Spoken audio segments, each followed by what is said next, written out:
What kind of goes into your daily preparation? Like, what time are you getting to the field?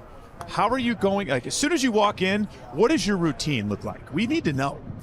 Yeah, so for today being a 6:10 game, probably getting to the field, or I got to the field today right around 1 o'clock, and then it'll be changed, straight to the weight room, starting to get through my prep routine.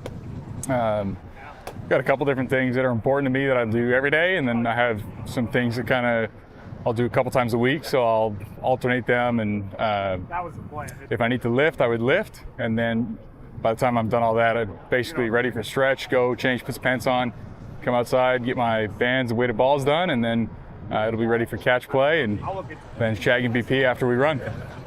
You know, Cade, the other day, it was funny because in spring training, Austin Hedges was talking about, the growth of all of you guys and your development in the bullpen, and you, Hunter, Tim, all the setup guys, and saying, after pitching in October, now when you get a chance to pitch in April with the bases loaded and nobody out, not as big of a deal because you're already on the biggest stage. You had an opportunity to do that. You came in bases loaded, nobody out, 8th inning. You got through it Thursday night in Detroit. Tell me about that experience for you and what went into that confidence knowing that, hey, I can go out here, throw this split-fingered fastball, and these guys aren't going to hit it. Well, yeah, I mean, October was incredible. That was the most special atmosphere I've ever had a part of. Ever been a part of, to be able to come into sellout crowds where every pitch matters and pitch in that atmosphere. It was so much fun, and then having that experience and that confidence, knowing that I can compete in those atmospheres and just enjoy it is a huge benefit to coming in situations like that where the stakes are high for sure, but to be able to stay calm and trust my strengths and go in and compete, it's a huge lesson to be able to learn and then to apply. Cade, how do you feel like you've learned throughout your time in the big leagues to slow that heart rate down? That is one thing that it's so difficult to do. It's easy to say, very difficult to do, but you're coming out of the bullpen in the most pressure-filled situations. You're not necessarily in the ninth, but that doesn't necessarily mean that that's not the most pressure-filled situation in the game. Stephen Vogt's called on you, heck, in like the 3rd inning before, sure, right? But how in the world do you come out with such a calm demeanor and just focus on that pitch-to-pitch mentality? Yeah, the first and most important thing is that I'm confident and certain that my identity is not based in baseball. My identity is based in my faith, and that's something that can't be taken from me, and it can't be shaped by the highs and lows of this game. Whether I go out and perform or whether I, fail, because I am going to fail.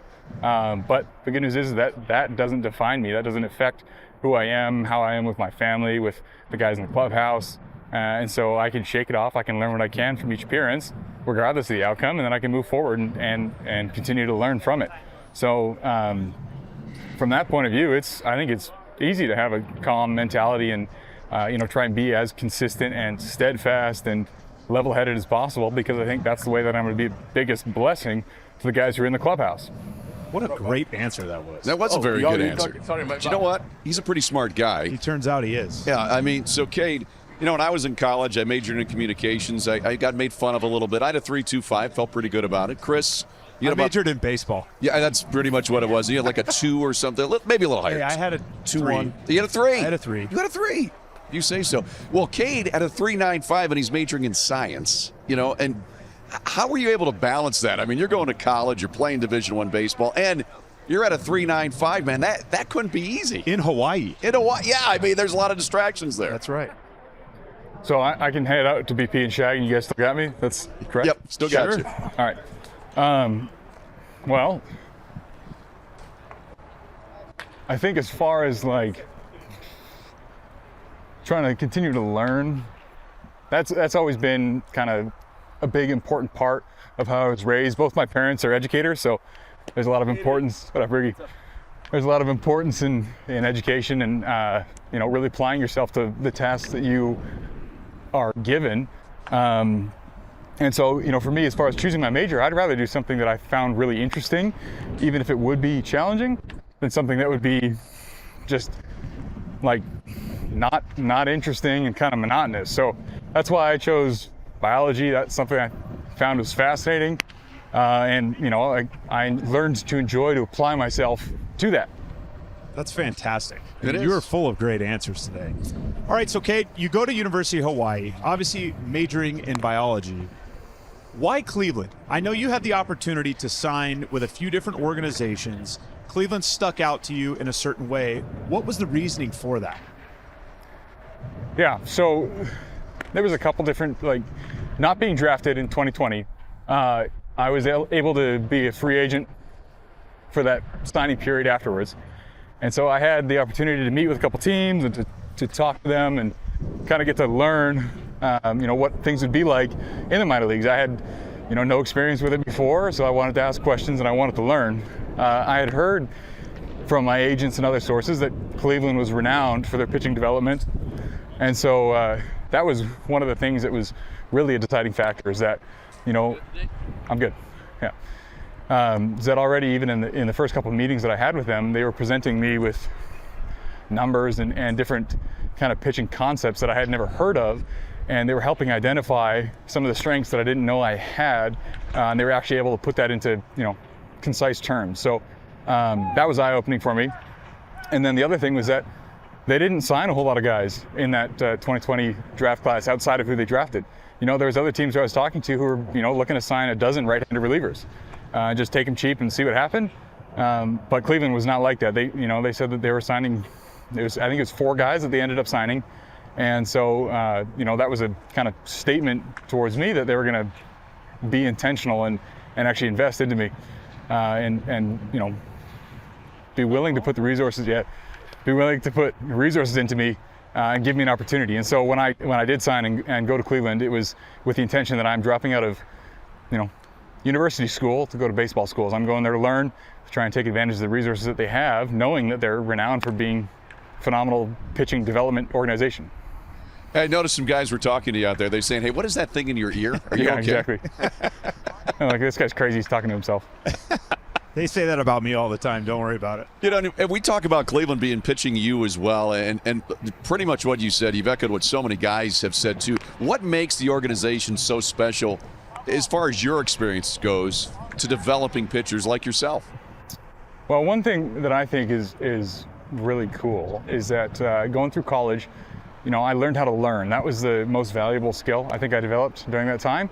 And so I was able to apply that to lots of different, baseball topics once I was actually out of college. But the thing that I've seen within the organization is that there was no one who was so proud to say that they knew it all, right? In college, if I was struggling with something, I learned to be quick to just go to the professors and to ask questions and explain what I was struggling with, knowing that they have been through that kind of difficulty, struggling with those same concepts, and that they were there and willing to help me through it at a much quicker pace, so I didn't have to spend the days, weeks, months wrestling through it. And so when I got to Cleveland, one of the things that I would see is I'd ask questions, and I would see immediately the answer from staff would be like, hey, I'm going to check with the team and we'll get an answer back to you. And so then whatever question I would ask, they go and they check with pitching, they check with the metrics, they check with strength and conditioning, they check with biomech, they check with nutrition, all these things, and try and bring it all together in a cohesive answer. So there's no one who is saying that I am confident enough that I know everything, or naive enough to say that I know everything, that I'm going to answer this question immediately. It's actually, I'm going to digest it.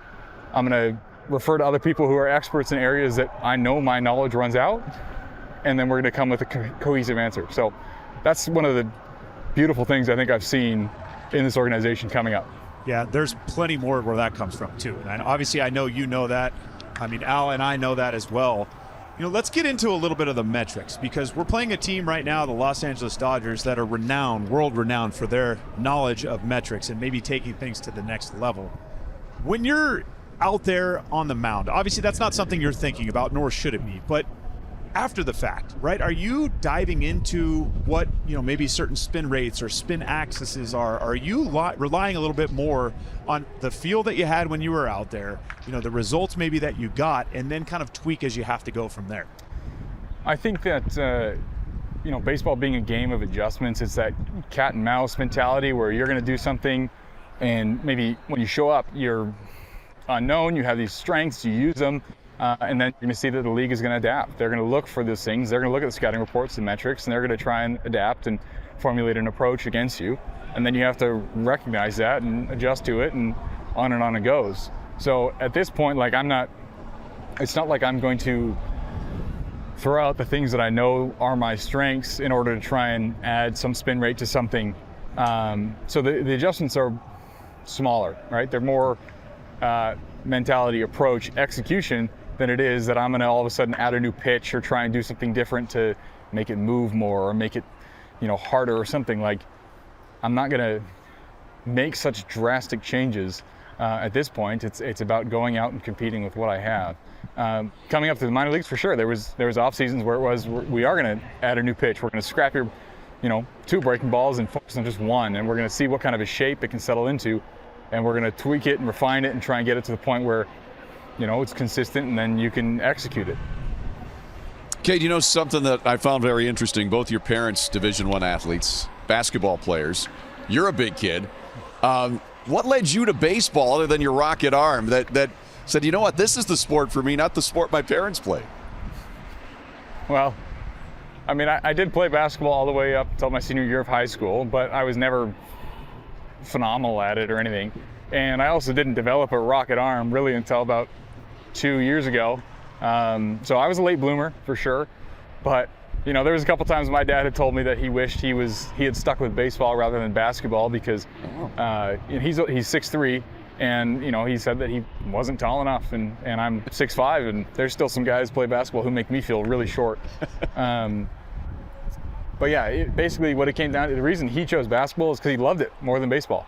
And one of the things that became clear to me was not only did I like playing baseball more than I liked playing basketball, but I actually was able to recognize that I had more potential as a baseball player than as a basketball player. All right, Cade, last one from me here. I got to know, because this ballpark has gone through a major transformation here the last few years. The clubhouse has now gone through a major transformation. Give me your thoughts on the new clubhouse. I got a tour of it a couple of weeks ago. I actually saw you in there, believe it or not, and we said hello to each other. But what are your thoughts on this new clubhouse? Because this is so different from the old one. I know you had the experience with the old one. How much better, and what are your favorite parts, I guess, about the new clubhouse? Yeah, the new clubhouse is unbelievable. It's so well done. Everything seems to be state of the art. It's incredible. I think probably my favorite part would be just the amount of space that we have in the weight room. Just, there's weight rooms that seem like they're big enough, and then you get 4, 5, 10 guys in there, and all of a sudden space is a hard fought for commodity. But in here, that weight room is ginormous, and there's probably room for the entire team to be in there prepping and lifting at the same time, and have no issues with that. So yeah, the amount of space is phenomenal. All right, Cade, last one for me before we let you go, and we really appreciate your time here tonight. It's been a lot of fun learning more about you. I found out that you have something in common with my producer and me, Chris as well. A lot of us, your favorite TV show is The Office. We all love The Office here. So who's your favorite character? How'd you get into that show? I think I had one good friend on my high school baseball team who really liked that show, and then my brother also would just watch that show on repeat. So he would have it in the background, and then as soon as he finished the season finale, he'd flip over to the pilot and just restart. I'm like, nice. How do you do that? And he just says, I forget what happened by the time I get to the end. So, yeah, it's just a great show. I think probably my favorite character, Jim Halpert has to be, right? It might have to be Dwight, honestly. Ooh, nice. Yeah. All right. I mean, Dwight's got the most humor on the show, basically. He's got the most confidence, too, I think. That is true. Yeah. He does. That's a good point. Yeah. Creed's always an interesting one, too. A lot of people like Creed, a man of few words. Yeah, he is a good character. Kevin makes me laugh, too. I like Kevin a lot. But, yeah, great show. Great. Fantastic. Cade, great talking to you, my friend. Thanks so much for doing this, and we'll talk again soon. Thanks for having me, guys.